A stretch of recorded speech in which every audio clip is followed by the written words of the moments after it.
Dans les vallées brumeuses de Thiers, au début du XXe siècle, une scène intrigante prenait vie. Des hommes, allongés sur le ventre, polissaient des lames avec une précision extraordinaire. Cette position inhabituelle, presque absurde au premier regard, dissimulait une vérité poignante. La lutte acharnée pour préserver leur dos face à un métier éreintant. Dans l'humidité glaciale des ateliers, un chien fidèle, lové sur leurs jambes, offrait chaleur et réconfort. Mais pourquoi Thiers, une ville dépourvue de ressources naturelles nécessaires à la coutellerie, est-elle devenue le cœur palpitant de cette industrie ? Thiers, blotti au bord de la Durolle, ne possédait ni minerai de fer pour les lames, ni grès pour les meules. Pourtant, ce torrent fougueux alimentait les ateliers, transformant l'énergie de la rivière en force motrice. Les habitants, habitués à arpenter un terrain escarpé, alternaient entre l'agriculture l'été et l'artisanat l'hiver. Cette résilience, forgée par la rigueur des saisons, permit à Thiers de devenir la capitale de la coutellerie française. L'art de fabriquer des couteaux évolua rapidement vers une spécialisation rigoureuse. Chaque étape du processus,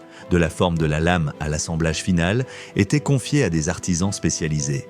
Parmi eux, les ventres jaunes travaillaient dans des conditions extrêmes.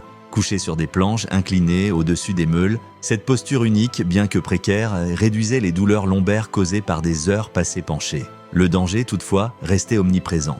Une meule qui éclatait pouvait projeter un ouvrier contre le plafond, souvent avec des conséquences fatales. Les ateliers résonnaient d'un vacarme assourdissant, tandis que la vapeur et la chaleur des forges atteignaient des températures insupportables. Pourtant, les commandes affluaient de tout le pays. Des couteaux comme le Laguiole, initialement fabriqués dans le village du même nom, furent rapidement produits à grande échelle à Thiers, témoignant de l'efficacité de cette ville artisanale. Thiers, avec son musée dédié et son salon annuel international de la coutellerie, reste aujourd'hui un symbole vivant de l'excellence française. Si l'électricité a remplacé l'eau comme source d'énergie, l'âme de ses ouvriers persiste dans chaque lame fabriquée. Les photographies anciennes des aiguiseurs couchés ne sont pas seulement des archives poussiéreuses, mais des fenêtres ouvertes sur une époque où chaque étincelle, chaque lame, portait la marque du sacrifice et de l'ingéniosité humaine. Alors que les meules continuent de tourner, l'héritage de Thiers illumine encore le fil tranchant de l'histoire française.